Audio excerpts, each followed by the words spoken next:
Dear students, NIOS +2 പൊളിറ്റിക്സിലെ മറ്റൊരു ക്ലാസ്സിലേക്ക് എല്ലാവരെയും വെൽക്കം ചെയ്യുന്നു. നമ്മളിന്ന് ഡിസ്കസ് ചെയ്യുന്നത് ചാപ്റ്റർ 90 നാഷണൽ പൊളിറ്റിക്കൽ പാർട്ടീസ്, ദേശീയ രാഷ്ട്രീയ പാർട്ടികളെ കുറിച്ചാണ് നമ്മൾ ഈ ഒരു ചാപ്റ്ററിലൂടെ ഡിസ്കസ് ചെയ്യുന്നത്. അതിനു മുമ്പായിട്ട് ചാനൽ ആദ്യമായിട്ടാണ് കാണുന്നതെങ്കിൽ ചാനലൊന്ന് സബ്സ്ക്രൈബ് ചെയ്ത് സാറിനും സപ്പോർട്ട് ചെയ്യുക. അതുപോലെ ക്ലാസ്സുകൾ നിങ്ങളുടെ ഫ്രണ്ട്സിലേക്കൊക്കെ ഷെയർ ചെയ്ത് കൊടുക്കുക. നന്നായി പഠിക്കുക, എക്സാമിനൊക്കെ നല്ല മാർക്ക് മേടിക്കണം. എന്തെങ്കിലും ഡൗട്ട്സ് ഉണ്ടെങ്കിൽ ചോദിക്കുക. ഓക്കെ, നമുക്ക് ക്ലാസ്സിലേക്ക് കിടക്കാം. ഇതിൽ ഫസ്റ്റ് വൺ വരുന്നത്, ഒന്നാമത്തെ ക്വസ്റ്റ്യൻ വരുന്നത്, what is A political party? രാഷ്ട്രീയ പാർട്ടി എന്നാൽ എന്താണ്? എന്താണ് രാഷ്ട്രീയ പാർട്ടി? രാഷ്ട്രീയ പാർട്ടി എന്നാൽ ഗവൺമെൻറ്റിനെ നിയന്ത്രിക്കാൻ ശ്രമിക്കുന്ന പൗരന്മാരുടെ സംഘടിതമായ ഒരു ഗ്രൂപ്പിനെയാണ് രാഷ്ട്രീയ പാർട്ടി എന്ന് പറയുന്നത്. ഗവൺമെൻറ്റിനെ നിയന്ത്രിക്കാൻ ശ്രമിക്കുന്ന പൗരന്മാരുടെ സംഘടിതമായ ഒരു ഗ്രൂപ്പാണ് രാഷ്ട്രീയ പാർട്ടി. ജനാധിപത്യത്തിൻ്റെ വിജയകരമായ നടത്തിപ്പിന് രാഷ്ട്രീയ പാർട്ടികൾ അത്യാവശ്യമാണ്. ജനാധിപത്യ സംവിധാനം രാഷ്ട്രീയ പാർട്ടി ഏറ്റവും കൂടുതൽ സ്വാധീനം ചെലുത്തുകയും മേധാവിത്വം പുലർത്തുകയും ചെയ്യുന്നുണ്ട്. ഇപ്പോൾ നമ്മുടെ ഇന്ത്യ രാജ്യത്തിനെ സംബന്ധിച്ച് ഇന്ത്യ ഒരു ജനാധിപത്യ രാഷ്ട്രമാണ് അല്ലേ. അതായത് ഇന്ത്യയിൽ ഭരണം നടത്തുന്നത് ജനങ്ങളാൽ തിരഞ്ഞെടുക്കപ്പെടുന്ന പ്രതിനിധികളാണ് ഭരണം നടത്തുന്നത്. അതുകൊണ്ട് തന്നെ ഈ ഗവൺമെൻറ്റിനെ തിരഞ്ഞെടുക്കുവാനും അത് നിയന്ത്രിക്കുവാനൊക്കെ ആവശ്യമായിട്ട് ചില വിഭാഗങ്ങൾ ഉണ്ടാകും. അതായത് പൗരന്മാർ എന്ന് പറഞ്ഞാൽ പൊതുജനങ്ങൾ. ആ പൗരന്മാർ വ്യത്യസ്ത വിഭാഗങ്ങളിൽ സംഘടിക്കുകയും ആ സംഘടിച്ച ഓരോ ഗ്രൂപ്പുകളെ നമുക്ക് എന്ത് പറയാം? പാർട്ടികൾ എന്ന് പറയാം. അപ്പോൾ ഇതിൻ്റെ ആൻസർ വരുന്നത്, രണ്ട് മാർക്കൊക്കെ ചോദിക്കുന്ന ഒരു ക്വസ്റ്റ്യനാണ്. രാഷ്ട്രീയ പാർട്ടി എന്ന് പറഞ്ഞാൽ ഗവൺമെൻറ്റിനെ നിയന്ത്രിക്കാൻ ശ്രമിക്കുന്ന പൗരന്മാരുടെ സംഘടിതമായ ഒരു ഗ്രൂപ്പാണ് രാഷ്ട്രീയ പാർട്ടി. ഓക്കെ, ഇനി നമുക്ക് രണ്ടാമത്തെ ക്വസ്റ്റ്യനിലേക്ക് പോകാം. രണ്ടാമത്തെ ക്വസ്റ്റ്യൻ എന്താണ്? What are the main characteristics of political parties? രാഷ്ട്രീയ പാർട്ടികളുടെ പ്രധാനപ്പെട്ട സവിശേഷതകൾ എന്തെല്ലാമാണ്? ഒന്നാമത്തെ സവിശേഷത എന്താണ്? ജനങ്ങൾ സംഘടിതരായിരിക്കും അല്ലേ. ആ പാർട്ടിയിൽപ്പെട്ട ആളുകൾ ഒരു കൂട്ടം ആളുകളാണ്. അപ്പോൾ പാർട്ടിയുടെ പ്രത്യേകത ഒന്നാമത്തത് ജനങ്ങൾ സംഘടിതരായിരിക്കും. രണ്ടാമത്തത് പൊതുവായ ചില വിശ്വാസങ്ങളും ആദർശങ്ങളുടെയും പേരിലാണ് ജനങ്ങൾ സംഘടിക്കുന്നത്. അതായത് ഓരോ പാർട്ടിക്കും അതിൻ്റേതായിട്ടുള്ള ആദർശ ആശയങ്ങളുണ്ടായിരിക്കും.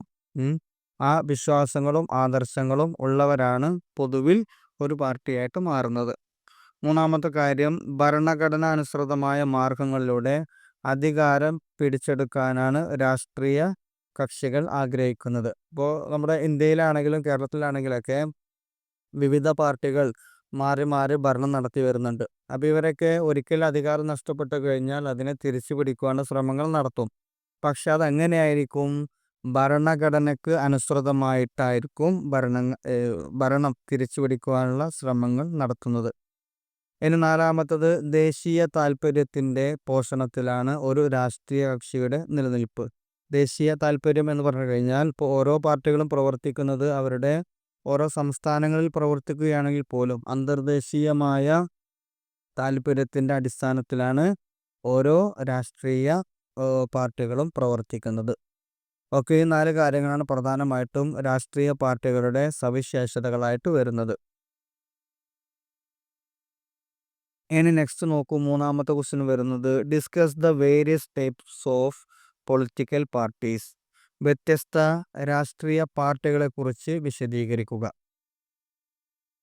അതിൻ്റെ ആൻസർ, ഒരു രാജ്യത്തിൽ പ്രവർത്തിക്കുന്ന രാഷ്ട്രീയ കക്ഷികളുടെ എണ്ണം അവിടെ നിലവിലുള്ള സാഹചര്യങ്ങളുമായി ബന്ധപ്പെട്ടിട്ടാണ് രാഷ്ട്രീയ കക്ഷികളുടെ പ്രവർത്തനങ്ങൾ മറ്റു കാര്യങ്ങളൊക്കെ വരുന്നത്. പ്രധാനമായിട്ടും രാഷ്ട്രീയ പാർട്ടികൾ കക്ഷി വ്യവസ്ഥയെ ഒന്നുകിൽ ഏകകക്ഷി എന്ന് പറയാം, അല്ലെങ്കിൽ ദ്വികക്ഷി, അല്ലെങ്കിൽ ബഹുകക്ഷി എന്നിങ്ങനെ 3ആയിട്ടാണ് പ്രധാനമായിട്ടും രാഷ്ട്രീയ പാർട്ടികളെ ഒരു രാജ്യത്തിൻ്റെ രാഷ്ട്രീയ കക്ഷികളെ വേർതിരിച്ചിരിക്കുന്നത്. അതിൽ ഫസ്റ്റ് വൺ വരുന്നത് ഒന്നാമത്തത് വൺ പാർട്ടി സിസ്റ്റം, ഏകകക്ഷി സമ്പ്രദായം. ഇത് ആദ്യ കാലഘട്ടങ്ങളിൽ, അതായത് ഒന്നാം ലോകമഹായുദ്ധ, രണ്ടാം ലോകമഹായുദ്ധ കാലഘട്ടങ്ങളിലൊക്കെ ഉണ്ടായിരുന്നൊരു സംവിധാനമാണ്. ഇപ്പോൾ വളരെ അപൂർവമായിട്ടേ വരുന്നുള്ളൂ വൺ പാർട്ടി സമ്പ്രദായം. 20-ാം നൂറ്റാണ്ടിൽ ഉടലെടുത്ത കക്ഷി സമ്പ്രദായമാണ് ഏക കക്ഷി സമ്പ്രദായം. ഒന്നാം ലോകമഹായുദ്ധത്തിൻ്റെ അവസാനത്തോടുകൂടെ തുർക്കി, ഇറ്റലി, ജർമ്മനി, സ്പെയിന്, പോർച്ചുഗൽ എന്നീ രാജ്യങ്ങളിൽ ഏകകക്ഷി സമ്പ്രദായം നിലവിൽ വന്നു. അതായത് അവിടെ ഏകാധിപത്യപരമായ രീതിയിലാണ് ഉണ്ടായിരുന്നത്. ഇപ്പോൾ ഇറ്റലിയിലാണെങ്കിലും ജർമ്മനിയിലാണെങ്കിലും ഇപ്പോൾ Nazi party, Hitler, Adolf Hitler, പിന്നെ അതുപോലെ തന്നെ മുസോളിനി തുടങ്ങിയ രാഷ്ട്രീയ നേതാക്കന്മാരുടെ ഭരണം നടത്തിയിരുന്നല്ലോ. അതൊക്കെ ഇതിൽ വരുന്നതാണ്, ഏകകക്ഷി സമ്പ്രദായത്തിലാണ് വരുന്നത്. രണ്ടാം ലോകമഹായുദ്ധത്തോടെ ഏകകക്ഷി ഭരണം അവസാനിച്ചു. ഏകകക്ഷി ഭരണം സ്വേച്ഛാധിപത്യത്തിൻ്റെ മറ്റൊരു രൂപമാണ്. ഇപ്പോൾ ഉത്തര കൊറിയയിലൊക്കെ നടക്കുന്നതും ഏത് തന്നെയാണ്, ഏകകക്ഷി സമ്പ്രദായമാണ് വരുന്നത്. ഇനി അതുപോലെ നെക്സ്റ്റ് വരുന്നത് ദ്വികക്ഷി സമ്പ്രദായമാണ്. രണ്ടാമത്തത് രണ്ട് പ്രമുഖ കക്ഷികൾ മാത്രമുള്ള രാഷ്ട്രീയ വ്യവസ്ഥയാണ് ദ്വികക്ഷി വ്യവസ്ഥ. രണ്ട് പ്രമുഖ പാർട്ടികളാണ് ഇതിൽ ഉണ്ടായിരിക്കുക. ഒരു കക്ഷി ഭരണപക്ഷത്തിരിക്കുമ്പോൾ മറ്റൊരു കക്ഷി പ്രതിപക്ഷത്തായിരിക്കും. ഇതിനെയാണ് ദ്വികക്ഷി, ബൈ പാർട്ടി. നമ്മൾ ടു പാർട്ടി എന്ന് പറയില്ലേ, രണ്ട് പാർട്ടികളുള്ള സംവിധാനം. ഇത് ഇംഗ്ലണ്ട്, കാനഡ, USA, അമേരിക്ക തുടങ്ങിയ രാജ്യങ്ങളിലൊക്കെ ദ്വികക്ഷി വ്യവസ്ഥയാണ് നിലവിലുള്ളത്. റിപ്പബ്ലിക്കൻ കക്ഷി, അതുപോലെ ഡെമോക്രാറ്റിക് കക്ഷി, അതായത് റിപ്പബ്ലിക്കൻ പാർട്ടി, ഡെമോക്രാറ്റിക് പാർട്ടി എന്നീ രണ്ട് പാർട്ടികളാണ് പ്രധാനമായിട്ടും അമേരിക്കയിലെ പ്രമുഖ രാഷ്ട്രീയ കക്ഷികളായിട്ട് വരുന്നത്. ഇപ്പോൾ നമ്മൾ ട്രംപിനെ കേട്ടിട്ടുണ്ടല്ലോ.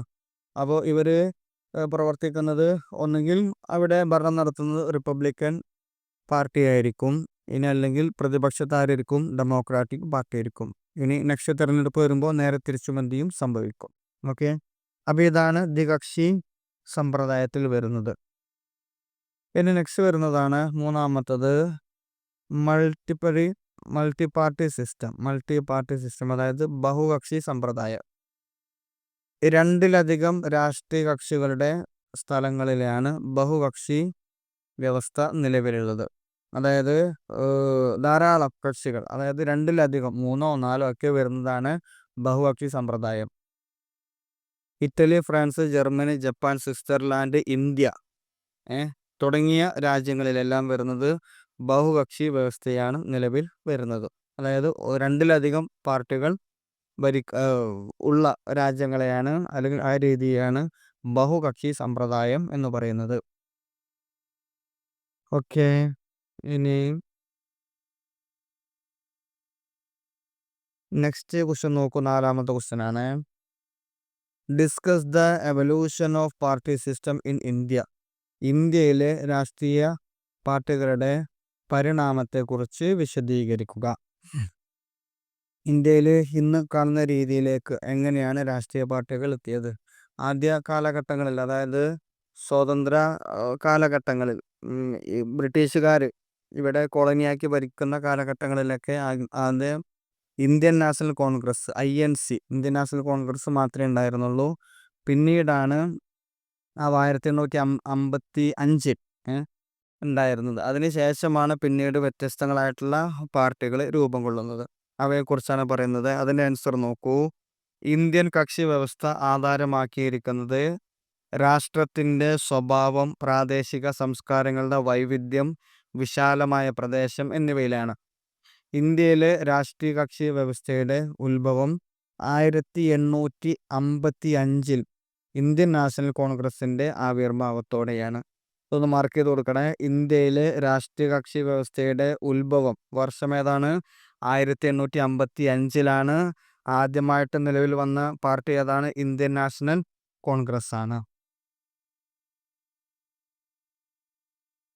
ഇന്ത്യയിലെ കക്ഷി വ്യവസ്ഥയുടെ ആദ്യഘട്ടത്തിന് ഏകകക്ഷി മേൽക്കോയ്മ സമ്പ്രദായം എന്ന് വിശേഷിപ്പിക്കാം. ഇപ്പോൾ ഇവിടെ ആദ്യം ഉണ്ടായിരുന്നത് ഏകകക്ഷി മേൽക്കോയ്മയാണ് ഉണ്ടായിരുന്നത്.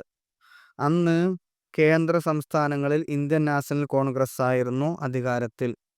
രണ്ടാം ഘട്ടത്തിൽ, അതായത് 1967 മുതൽ 1975 വരെ അടിയന്തരാവസ്ഥ പ്രഖ്യാപനം വരെയാണ് ഈ ഇന്ത്യൻ നാഷണൽ കോൺഗ്രസിന്റെ ഏകകക്ഷി മേൽക്കോയ്മ ഉണ്ടായിരുന്നത്.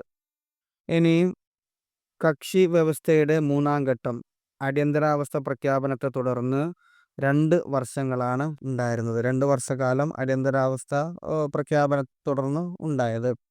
ഇതിന് ശേഷം 1977 കോൺഗ്രസിന്റെ പരാജയം മുതൽ 1980 കോൺഗ്രസ് തിരിച്ചു വരുന്നത് വരെയുള്ളതാണ് 4ാം ഘട്ടമായിട്ട് വരുന്നത്. അതുപോലെ ജനതാ പാർട്ടിയിലെ പിളർപ്പ് മുതൽ രാജീവ് ഗാന്ധി ഭരണത്തിന്റെ അവസാനം വരെ ഘട്ടമാണ് 5ാം ഘട്ടമായിട്ട് വരുന്നത്.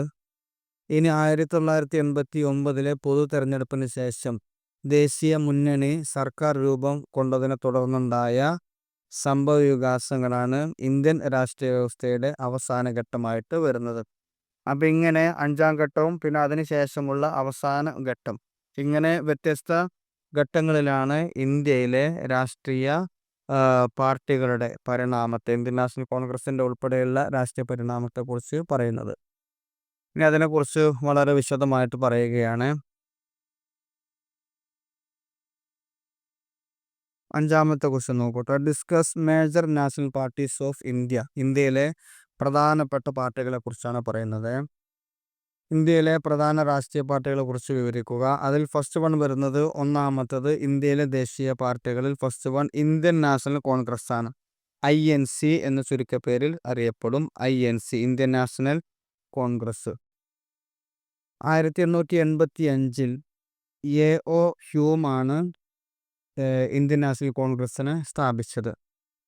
ഇന്ത്യൻ നാഷണൽ കോൺഗ്രസ് രാജ്യത്തിൻ്റെ പ്രശ്നങ്ങളിൽ ബഹുജന ശ്രദ്ധ ഇളക്കി വിടാനായിട്ടാണ് കോൺഗ്രസ് സ്ഥാപിക്കപ്പെട്ടത്. അതായത് സ്വാതന്ത്ര്യ കാലഘട്ടങ്ങളിൽ ബഹുജനങ്ങളെ ഒന്നിപ്പിക്കുകയും ബ്രിട്ടീഷുകാർക്കെതിരെ സ്വാതന്ത്ര്യത്തിന് വേണ്ടിയിട്ടുള്ള ശ്രമങ്ങൾ നടത്തുവാനൊക്കെ വേണ്ടിയിട്ടാണ് ഇന്ത്യൻ നാഷണൽ കോൺഗ്രസ് സ്ഥാപിക്കപ്പെട്ടത്. മഹാത്മാഗാന്ധിജി നേതൃത്വം ഏറ്റെടുക്കുന്നത് വരെ ഇന്ത്യൻ നാഷണൽ കോൺഗ്രസ്സിന് പല വിജയപരാജയങ്ങളെയും അഭിമുഖീകരിക്കേണ്ടി വന്നിട്ടുണ്ട്. ഇന്ത്യക്ക് സ്വാതന്ത്ര്യം ലഭിച്ചതിൻ്റെ ഖ്യാതി മുഖ്യമായും നാഷണൽ കോൺഗ്രസിൻ്റേത് തന്നെയാണ്. അതായത് ഇന്ത്യക്ക് സ്വാതന്ത്ര്യം ലഭിക്കുവാൻ വേണ്ടി വലിയ രീതിയിലുള്ള ശ്രമങ്ങൾ നടത്തിയത് ആരാണ്? ഇന്ത്യൻ നാഷണൽ കോൺഗ്രസ് തന്നെയാണ്.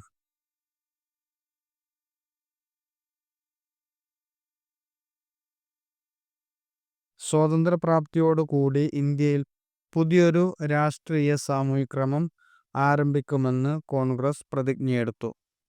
രാഷ്ട്രീയ, സാമൂഹിക, സാമ്പത്തിക നീതിയുടെ അടിസ്ഥാനത്തിൽ ജനാധിപത്യം, സോഷ്യലിസം, മതേതരത്വം എന്നിവയാൽ നയിക്കപ്പെടുന്ന സാമൂഹിക ക്രമം പൊതുമേഖലയുടെ സത്വര വികസനത്തിന് കാരണമാകുമെന്ന് പാർട്ടി വിശ്വസിക്കുന്നു.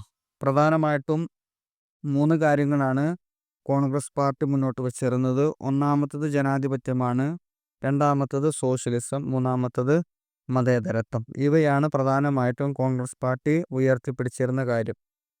മാത്രമല്ല സ്വകാര്യ മേഖലയ്ക്ക് സ്ഥാനം ഉണ്ടായിരിക്കുമെങ്കിലും പൊതുമേഖലയ്ക്ക് മുൻഗണനയും പ്രാധാന്യവുമുള്ള ഒരു സമ്മിശ്ര സമ്പദ് വ്യവസ്ഥയാണ് കോൺഗ്രസ് വിഭാവനം ചെയ്തിരിക്കുന്നത്. ഇപ്പോൾ സ്വകാര്യ മേഖലയ്ക്ക് സ്ഥാനമുണ്ടായിരിക്കണം, അതേസമയം തന്നെ പൊതുമേഖലയ്ക്ക് മുൻഗണന നൽകുകയും വേണം.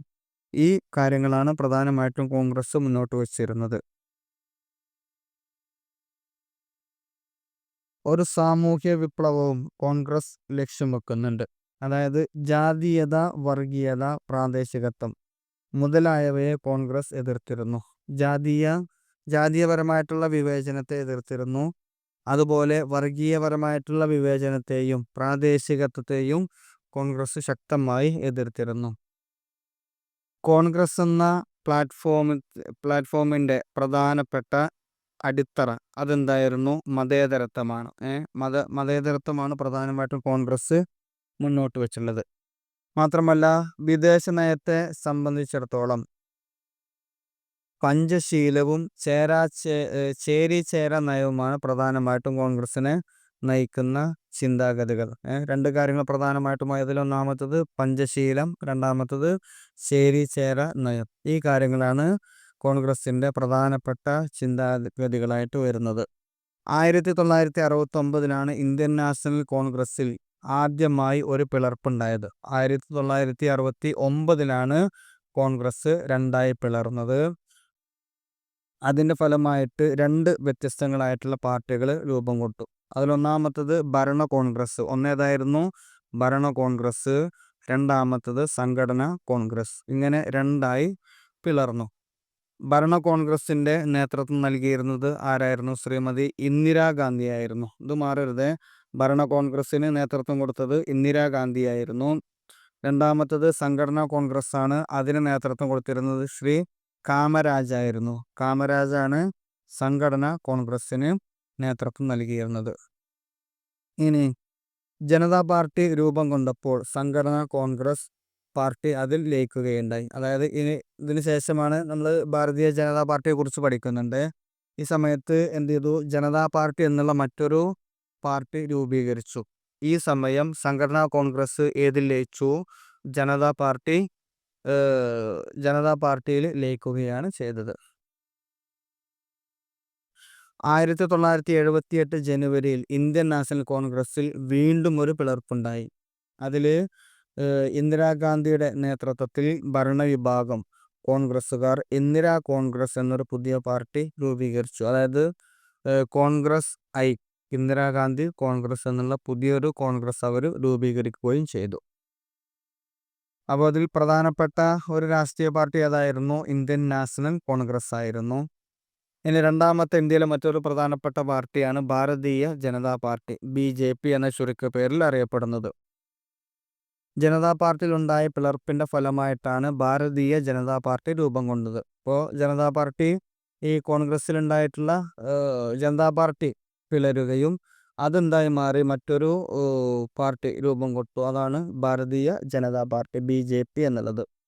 കോൺഗ്രസ് ഐയുടെ പിന്തുണയോടെ നിലവിൽ വന്ന ചരൺ സിംഗ് മന്ത്രിസഭയിൽ കോൺഗ്രസ് യുവിനും പങ്കാളിത്തം ഉണ്ടായിരുന്നു. കോൺഗ്രസ് ഐയുടെ പിന്തുണയെ തുടർന്ന് ലഭിക്കാതിരുന്നതിനാൽ കുറച്ച് ദിവസത്തിന് ശേഷം ഈ മന്ത്രിസഭ രാജിവെക്കേണ്ടതായി വന്നു. ഈ സമയത്ത് BJP ജനതാ പാർട്ടി ഗവൺമെന്റിലെ വിദേശകാര്യമന്ത്രിയായിരുന്ന ശ്രീ അടൽ ബിഹാരി വാജ്പേയിയെ ഈ പാർട്ടിയുടെ പ്രസിഡന്റായി തെരഞ്ഞെടുത്തു. അങ്ങനെയാണ് BJP ജനതാ പാർട്ടിയിൽ നിന്ന് പുതിയൊരു പാർട്ടിയായിട്ട് രൂപം കൊള്ളുന്നത്. ആദ്യത്തെ പ്രസിഡന്റ് ആരായിരുന്നു? ശ്രീ അടൽ ബിഹാരി വാജ്പേയി ആയിരുന്നു. വാജ്പേയിയുടെ ശക്തമായ നേതൃത്വത്തിന് കീഴിൽ BJP ഭരണകക്ഷിയായിരുന്ന കോൺഗ്രസ് ഐക്ക് ബദലായി ഒരു ദേശീയ കക്ഷി ആകുവാനുള്ള ശ്രമങ്ങൾ നടത്തിയിരുന്നു. കോൺഗ്രസ് ഐക്ക് ബദലായി ഒരു ദേശീയ കക്ഷി ആകുവാനുള്ള ശ്രമങ്ങൾ കിണഞ്ഞ് പരിശ്രമിച്ചു കൊണ്ടിരുന്നു.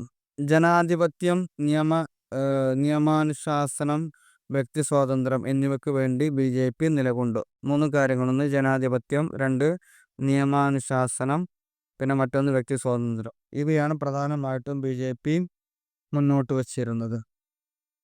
ബോംബെയിൽ സമ്മേളിച്ച പാർട്ടിയുടെ പ്രഥമ ത്രിദിന ദേശീയ സമ്മേളനത്തിന്റെ അവസാന ദിവസമായ 1980 ഡിസംബർ 30 ഗാന്ധിയൻ സോഷ്യലിസം പാർട്ടിയുടെ ഒരു പ്രധാന രാഷ്ട്രീയ സിദ്ധാന്തമായിട്ട് BJP അംഗീകരിക്കുകയും ചെയ്തു. ഓക്കെ, അപ്പോൾ ഇന്ത്യയിലെ പ്രധാനപ്പെട്ട മറ്റൊരു രാഷ്ട്രീയ പാർട്ടിയാണ് BJP, ഭാരതീയ ജനതാ പാർട്ടി. ഇനി നെക്സ്റ്റ് വരുന്ന മറ്റൊരു പാർട്ടിയാണ് Indian communist party, CPI, Indian communist party, CPI എന്നുള്ളത്. ഇവിടെ തൊഴിലാളികളുടെയും കർഷകരുടെയും അധ്വാനിക്കുന്ന ജനവിഭാഗത്തിൻ്റെയും ഒരു സന്നദ്ധ സംഘടനയാണ് CPI. പ്രധാനമായിട്ടും തൊഴിലാളികൾ, കർഷകർ അവരെ മുൻനിർത്തി രൂപീകരിച്ച പാർട്ടിയാണ് CPI, കമ്മ്യൂണിസ്റ്റ് പാർട്ടി. മനുഷ്യൻ ചൂഷണം ചെയ്യുന്നത് അറുതി വരുത്തുക എന്നുള്ളതാണ് ഉണ്ടായിരുന്നത്. അതായത് മുതലാളിത്തവും തൊഴിലാളികളും തമ്മിലുള്ള അന്തരം അതില്ലാതിരിക്കുക എന്ന ലക്ഷ്യത്തോടു കൂടിയാണ് കമ്മ്യൂണിസ്റ്റ് പാർട്ടി രൂപീകരിക്കുന്നത്. CPIയുടെ ലക്ഷ്യം വ്യക്തി സ്വാതന്ത്ര്യം വരുന്നത് പ്രധാനപ്പെട്ട ഒന്നാമത്തത് വ്യക്തി സ്വാതന്ത്ര്യം, പിന്നെ പ്രസംഗ സ്വാതന്ത്ര്യം, പത്രസ്വാതന്ത്ര്യം, പിന്നെ സംഘടനാ സ്വാതന്ത്ര്യം, രാഷ്ട്രീയമായി സംഘടിക്കുന്നതിനുള്ള സ്വാതന്ത്ര്യം, ഗവൺമെൻറ്റിനെ എതിർക്കുന്നതിനുള്ള അവകാശം, ഇവയെല്ലാം പരിരക്ഷിക്കുന്ന ഒരു സോഷ്യലിസ്റ്റ് സമൂഹം കെട്ടിപ്പടുക്കുക എന്നുള്ളതായിരുന്നു CPIയുടെ പ്രധാനപ്പെട്ട ലക്ഷ്യങ്ങളിൽ ഉണ്ടായിരുന്നത്.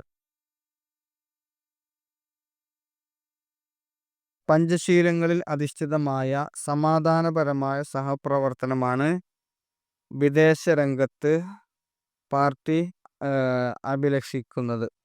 1964 CPIയുടെ ഒരു പിളർപ്പിന് സാക്ഷ്യം വഹിച്ചു. അപ്പോൾ ആദ്യം വന്നത് CPI ആണ്. പിന്നെ അതിനുശേഷം തൊഴിലാളികളെ സംഘടിച്ച് രൂപീകരിച്ച പാർട്ടിയാണ് CPI. അതിനുശേഷം 1964 CPIയുടെ പിളർപ്പുണ്ടായി. അത് പാർട്ടിയുടെ നാഷണൽ കൗൺസിലിലെ 32 അംഗങ്ങൾ പാർട്ടിയിൽ നിന്ന് മാറി അവർ CPIM എന്നുള്ള പുതിയൊരു പാർട്ടി രൂപീകരിക്കുകയാണ് ചെയ്തത്. രണ്ടും കമ്മ്യൂണിസ്റ്റ് പാർട്ടികൾ തന്നെയാണ്. ഇനി CPIM കുറിച്ചാണ് പറയുന്നത്. CPIM എന്ന് പറഞ്ഞാൽ ഇന്ത്യൻ തൊഴിലാളി വർഗത്തിൻ്റെ വിപ്ലവ മുന്നണിപ്പടയാണ്. തൊഴിലാളി വർഗത്തിൻ്റെ സർവാധിപത്യം സ്ഥാപിച്ച് സോഷ്യലിസവും കമ്മ്യൂണിസവും ഇന്ത്യയിൽ നടപ്പാക്കുക എന്നുള്ളതാണ് CPIMൻ്റെ ലക്ഷ്യം. സോഷ്യലിസവും കമ്മ്യൂണിസവും ഇന്ത്യയിൽ നടപ്പിലാക്കുക എന്നുള്ളതാണ് CPIMൻ്റെ ലക്ഷ്യമായിട്ട് വരുന്നത്. ഈ പാർട്ടിയുടെ എല്ലാ പ്രവൃത്തികളും മാർക്സിസം ലെനിനിസം രണ്ട് കാര്യങ്ങൾ കേട്ടോ. മാർക്സിസം അതുപോലെ തന്നെ ലെനിനിസം എന്നിവയുടെ അടിസ്ഥാനത്തിൽ, അതായത് തത്വങ്ങളെ അടിസ്ഥാനപ്പെടുത്തിയിട്ടാണ് നയിക്കപ്പെടുന്നത്. മനുഷ്യനെ മനുഷ്യൻ്റെ ചൂഷണത്തിൽ നിന്നും വിമോചിക്കുന്നതിനുള്ള ശരിയായ മാർഗം മാർക്സിസം ലെനിനിസം ആണെന്നാണ് ഇവരുടെ വാദമായിട്ട് വരുന്നത്. ഓക്കെ, അപ്പം അങ്ങനെ CPIയിൽ നിന്ന് പിളർന്ന് രൂപം കൊണ്ട മറ്റൊരു പാർട്ടിയാണ് CPIM. ഇനി ഇന്ത്യയിൽ കണ്ടുവരുന്ന മറ്റൊരു പാർട്ടിയാണ് Bahujan Samaj party, BSP, Bahujan Samaj party. ദേശീയ കക്ഷികളിൽ ഏറ്റവും പുതിയത് ബഹുജൻ സമാജ് പാർട്ടിയാണ്. 1984 ഏപ്രിൽ 14 കാൻഷിറാം ആണ് ഈ കക്ഷിക്ക് രൂപം നൽകിയത്. ഈ പാർട്ടി രൂപീകരിച്ചത് ആരാണ്? കാൻഷിറാം ആണ് പാർട്ടി രൂപീകരിച്ചത്. വർഷം ഏതാണ്? 1984 ഏപ്രിൽ 14 ദളിതരെയും അടിച്ചമർത്തപ്പെട്ട വിഭാഗങ്ങളെയും ഉണർത്തി സമൂഹത്തിൻ്റെ മുഖ്യധാരയിലേക്ക് കൊണ്ടുവരിക എന്നുള്ളതാണ് ഈ പാർട്ടി ലക്ഷ്യം വെച്ചിരുന്നത്. ഈ കക്ഷിയുടെ പ്രത്യയശാസ്ത്രം അതായിരുന്നു. പാർട്ടിയുടെ പ്രധാനപ്പെട്ട ലക്ഷ്യം കേഡർ സംവിധാനം രൂപപ്പെടുത്തി ദളിതരെ അവരുടെ അവകാശങ്ങളെക്കുറിച്ച് ബോധവൽക്കരിക്കുക എന്നുള്ളതാണ്. അതായത് ദളിത് വിഭാഗത്തിൽപ്പെട്ട ആളുകളെ അവരുടെ അവകാശങ്ങളെ മനസ്സിലാക്കി കൊടുത്ത് ബോധവൽക്കരിക്കുകയും അവരുടെ രാഷ്ട്രീയ സംവിധാനത്തിലേക്ക് എത്തിക്കുകയും ചെയ്യുക എന്നുള്ളതാണ് പ്രധാനപ്പെട്ട ലക്ഷ്യങ്ങളായിട്ട് ഉണ്ടായിരുന്നത്. ഒരു ദശകത്തിന് ഇടയിൽ ഹിന്ദി സംസാരിക്കുന്ന സംസ്ഥാനങ്ങളിലെങ്കിലും പ്രധാന രാഷ്ട്രീയ കക്ഷികളായ കോൺഗ്രസ്, BJP, ജനതാദൾ എന്നിവയുടെ തെരഞ്ഞെടുപ്പ് ഭാഗധേയങ്ങളെ സ്വാധീനിക്കുവാൻ പോകുന്ന ഒരു രാഷ്ട്രീയ ശക്തിയായി BSP വളർന്നിരിക്കുന്നു. അതായത് ഒരു ചെറിയ രാഷ്ട്രീയ പാർട്ടിയായിട്ടാണ് തുടങ്ങിയെങ്കിൽ പോലും ഇപ്പോൾ പ്രധാനപ്പെട്ട രണ്ട് കക്ഷികളായിട്ടുള്ള കോൺഗ്രസ് അതുപോലെ തന്നെ BJP ഇവരെയൊക്കെ സ്വാധീനിക്കുന്ന തരത്തിൽ BSP വളർന്നിട്ടുണ്ട് എന്നർത്ഥം. ഓക്കെ, അപ്പോൾ ഇവയാണ് പ്രധാനമായിട്ടും ഇന്ത്യയിലെ പ്രധാനപ്പെട്ട രാഷ്ട്രീയ പാർട്ടികളായിട്ട് വരുന്നത്. ഇനി നെക്സ്റ്റ് നോക്കൂ, ലാസ്റ്റ് ആറാമത്തെ ക്വസ്റ്റ്യൻ ആണ്. ആറാമത്തെ ക്വസ്റ്റ്യൻ വരുന്നത് what do you understand by regional parties? പ്രാദേശിക കക്ഷികൾ എന്നാൽ എന്താണ്? പ്രാദേശിക പാർട്ടികൾ അല്ലെങ്കിൽ പ്രാദേശിക കക്ഷികളെ കുറിച്ചാണ് ഇനി പറയുന്നത്. അതിന് ആൻസർ നോക്കി. ഇന്ത്യയിലെ ഓരോ സംസ്ഥാനത്തിനും അതിൻ്റെതായ രാഷ്ട്രീയ കക്ഷികളുണ്ട്. ഭാഷാപരമായോ മതപരമായോ വംശീയപരമായോ ജാതീയപരമായിട്ടോ അല്ലെങ്കിൽ സാംസ്കാരികപരമായിട്ടൊക്കെ ചില ഗ്രൂപ്പുകൾ അവരുടെ താല്പര്യങ്ങളെ പ്രതിനിധീകരിക്കുന്നവയാണ് ഈ കക്ഷികളായിട്ട് പ്രവർത്തിക്കുന്നത്. അപ്പോൾ ഈ പ്രാദേശിക കക്ഷികൾ എന്ന് പറഞ്ഞു കഴിഞ്ഞാൽ ഒന്നുകിൽ ഭാഷാപരമായ അടിസ്ഥാനത്തിലോ അല്ലെങ്കിൽ മതപരമായിട്ടോ വംശീയപരമായിട്ടോ ജാതിയോ സംസ്കാരമോ ഇതിൻ്റെയൊക്കെ അടിസ്ഥാനത്തിലായിരിക്കും ഇത്തരത്തിലുള്ള ഗ്രൂപ്പുകൾ രൂപപ്പെടുത്തിയിരിക്കുന്നത്. സംസ്ഥാനങ്ങൾക്ക് കൂടുതൽ സ്വയംഭരണം നിലനിൽക്കുന്നതിനായി ഇവ നിലകൊള്ളുന്നു. സംസ്ഥാന കക്ഷികളിൽ പ്രധാനപ്പെട്ട ചില പ്രാദേശിക കക്ഷികളെ കുറിച്ചാണ് പറയുന്നത്. അതിലൊന്നാമത്തത് ദ്രാവിഡ മുന്നേറ്റ കഴകം DMK. അതായത് തമിഴ്നാട്ടിൽ പ്രധാനപ്പെട്ട 2 പാർട്ടികളാണ്. ഒന്നാമത്തത് DMK ദ്രാവിഡ മുന്നേറ്റ കഴകം, രണ്ടാമത്തത് അഖിലേന്ത്യാ ദ്രാവിഡ മുന്നേറ്റ കഴകം AIADMK എന്ന് പറയും. AIADMK. ഈ 2 പാർട്ടികളാണ് പ്രധാനമായിട്ടും തമിഴ്നാട്ടിലെ രാഷ്ട്രീയ അല്ലെങ്കിൽ ഭരണ സംവിധാനങ്ങളെ നിയന്ത്രിക്കുന്നത്. ഇവ രണ്ടുമാണ്, DMKയും അതുപോലെ തന്നെ AIADMKയും. പിന്നെ അതുപോലെ തന്നെ മറ്റൊരു പ്രാദേശിക കക്ഷിയാണ് തെലുങ്ക് ദേശം, അതുപോലെ ആസാം ഗണപരിഷത്ത്, പിന്നെ അകാലിദൾ, നാഷണൽ കോൺഫറൻസ്, ജാർഖണ്ഡ് മുക്തി മോർച്ച തുടങ്ങിയ ധാരാളം പ്രാദേശികപരമായിട്ടുള്ള കക്ഷികൾ വരുന്നുണ്ട്. ഇനിയിപ്പോൾ കർണാടകയിലാണെങ്കിലൊക്കെ ഇന്ത്യയിൽ ധാരാളം പ്രാദേശിക കക്ഷികൾ വരുന്നുണ്ട്. ഇവക്ക് തനിയെ ഭരിക്കുവാൻ സാധിക്കുന്നില്ല എങ്കിലും പലപ്പോഴും പ്രധാനപ്പെട്ട നാഷണൽ കോൺഗ്രസ് പാർട്ടി, അതുപോലെ തന്നെ BJP തുടങ്ങിയ പ്രധാനപ്പെട്ട രാഷ്ട്രീയ പാർട്ടികളെ സ്വാധീനിക്കുവാനും ഭരണത്തിൽ ഇടപെടുവാനൊക്കെയുള്ള കഴിവ് ഇത്തരത്തിലുള്ള പ്രാദേശിക കക്ഷികൾക്കുണ്ട്. ഓക്കെ, ഒത്തിരി കാര്യങ്ങളാണ് ഈ ഒരു ചാപ്റ്ററിൽ വരുന്നത്. നേരത്തെ സ്റ്റാർട്ടിങ്ങിൽ പറഞ്ഞതുപോലെ തന്നെ ചാനൽ ആദ്യമായിട്ടാണ് കാണുന്നതെങ്കിൽ ഒന്ന് സബ്സ്ക്രൈബ് ചെയ്ത് സാറിനൊന്ന് സപ്പോർട്ട് ചെയ്യുക. ക്ലാസ് നിങ്ങളുടെ ഫ്രണ്ട്സിലേക്കൊക്കെ ഷെയർ ചെയ്ത് കൊടുക്കുക. ക്ലാസ്സുകളൊക്കെ പൂർണ്ണമായിട്ട് കേൾക്കണം, നോട്ട്സ് ചെയ്തെടുക്കണം, എക്സാമിനൊക്കെ നല്ല മാർക്ക് മേടിക്കണം. ഓക്കെ, മറ്റൊരു ക്ലാസ്സുമായിട്ട് വീണ്ടും കാണാം. എന്തെങ്കിലും ഡൗട്ട് ഉണ്ടെങ്കിൽ കമൻ്റായിട്ട് ചോദിക്കുക. ഓക്കെ, മറ്റൊരു ക്ലാസ്സുമായിട്ട് വീണ്ടും കാണാം. താങ്ക്